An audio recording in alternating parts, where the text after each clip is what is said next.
This long column is the foundation of the nervous system at the very early stage, quite familiar. At 6 weeks, actually being tested. Each new step could reveal what you see here will not inevitably become a baby. 5 out of 6 embryos will not have survived up to 8 weeks in the womb.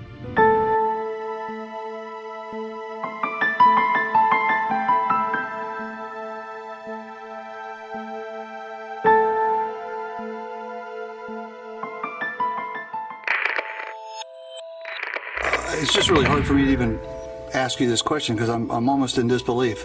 If a baby is born on a table as a result of a botched abortion, what would Planned Parenthood want to have happen to that child that's struggling for life? You're recognized. Thank you, Mr. Chairman. Well, we believe that any decision that's made should be left up to the woman, her family, and the physician. What happens in a situation where a baby is alive, breathing on a table, moving? What do your physicians do at that point?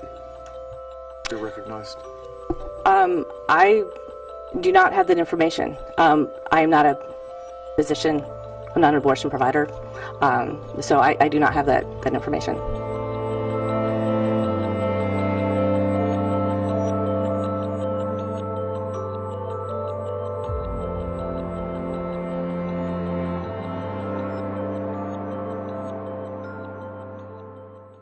I am the doctor you're meeting with today. So okay. it's all of it.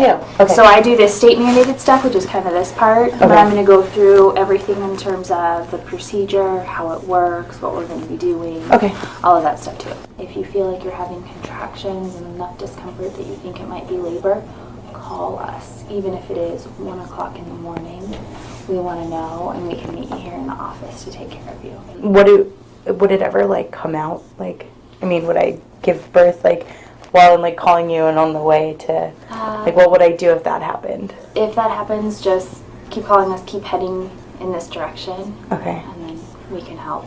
If it's well, and that's the not to get graphic, but if it's moving and stuff, I still come to you? Still come here. Okay. Absolutely. Step 2 is that we do the injection, which is a quick poke through your belly, and that stops the fetal heart, so that makes it so if you were to deliver, there shouldn't be movement, there shouldn't be any of those things. Okay. So it's almost like we're guaranteed it's we're okay. We induce a demise, an intrauterine demise. What does demise mean? Death. Does it come out in pieces or does it come out whole? It depends. Every case is a little bit different because the medicines we give you will help us do different things. But it's more common that it comes out in pieces. And then what do you do with the baby after, or the pieces and stuff? So the fetus and everything that goes along with it, the placenta, all of that is sent to a what are they called? A funeral home, and they're cremated, and then the ashes we spread out in the desert, in the foothills or one of the hills they take them to and spread the ashes into nature. We use a combination of suction and then real instruments to literally go in and grab and pull pieces out. Okay.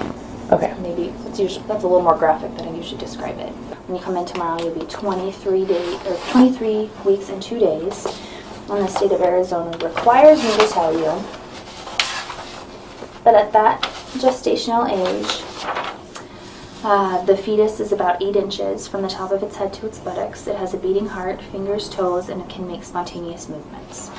At this point, does it have all of its organs and all of that stuff?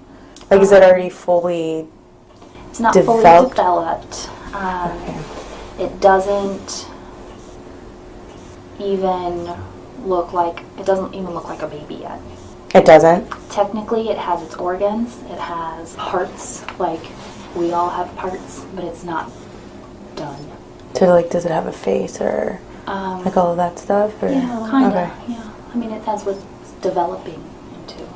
Right. Okay. Does that make sense? Yeah.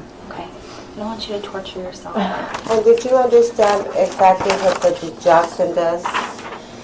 That's the injection that they give you. That It's one of your forms that you filled out.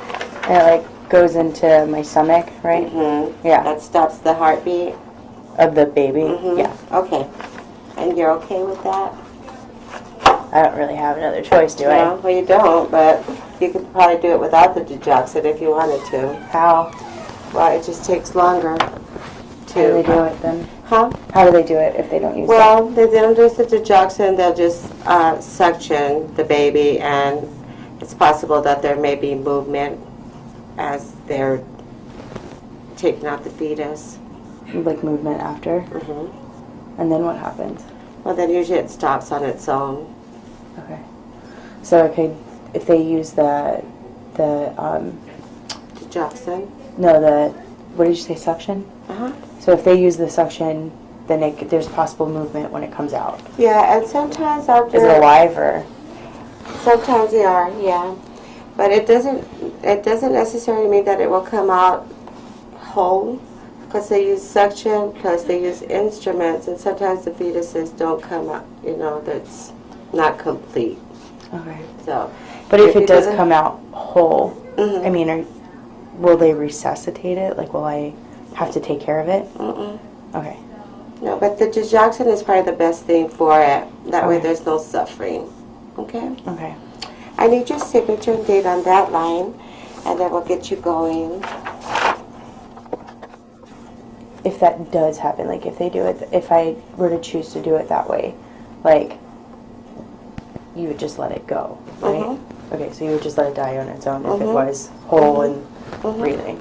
Yes? They Okay. do not resuscitate. Okay. Yeah. Just let it die on its own and, Mm-hmm. okay. And the chances of it coming out with a heartbeat are kind of slim because, like I said, it's a procedure where they use instruments and suction, and it's most of the time they don't come out whole. Okay. But if it It's an does, then I operation. don't have to worry about Mm-mm. getting in trouble or Oh, no. taking a baby home. Oh, no. I understand that you're not a physician, but you do represent Yes. physicians who do perform this activity. And can you tell me what happens when a baby is alive on the table? At that point, what do they do with the baby that is struggling to live? You're recognized. I don't know, and as it's been referenced earlier, we don't know even how prevalent this situation is.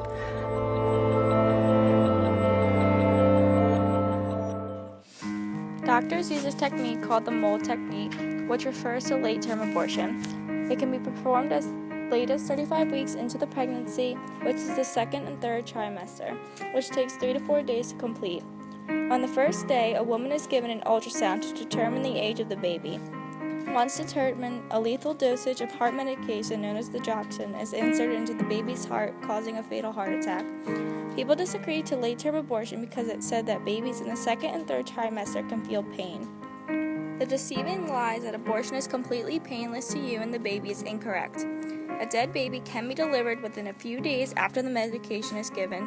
Some women don't even deliver the dead newborn in a hospital. They choose to deliver in a bathroom or at their home without proper disposal. A dilation and curettage known as D&C is entered after giving birth to remove the remaining dead tissue. After the newborn, a woman is given a party pack, which includes abortion aftercare, instructions, and birth control. The church teaches from the 5th commandment that you shall not kill, and that every life is sacred. Killing a helpless child is non-negotiable and wrong. A child is a human, either a fetus or almost a newborn. Late-term abortion is morally wrong. You are killing an innocent child for your own selfish needs through a brutal, non-safe abortion process. The Roman Catholic Church is against abortion. Catholics believe that life is sacred even if you are in the womb. Some people disagree with abortion because they feel it is taking the life of an innocent. Some women believe that there is no other option if you don't want the baby. The Roman Catholic Church says that this is morally bad. The intention is to kill a baby, and that is a bad decision. They say that we have to respect the sacredness of life. The Bible forbids abortion just like it forbids murder. The 5th commandment states, "You shall not kill." The Church believes this about any life, even if they aren't born.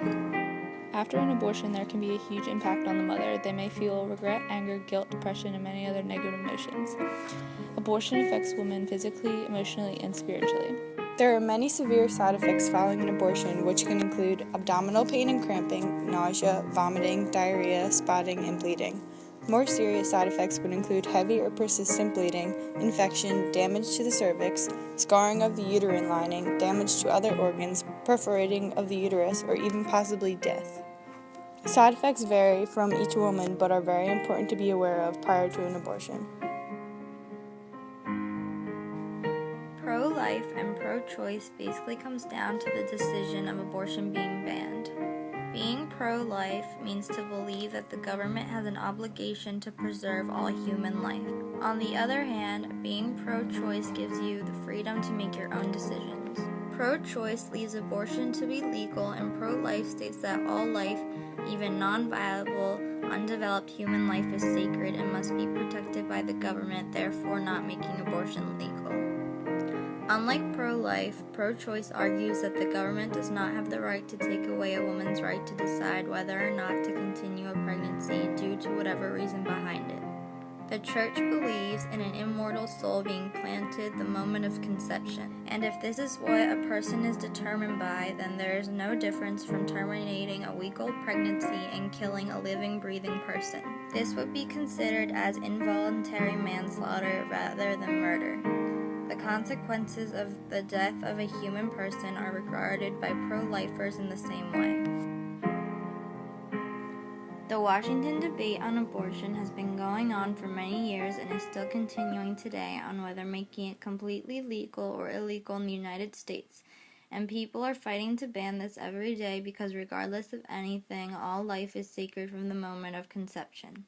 As of today, abortion is legal in almost all states with the exception of certain states making their own regulations on how far into the pregnancy a woman can terminate it.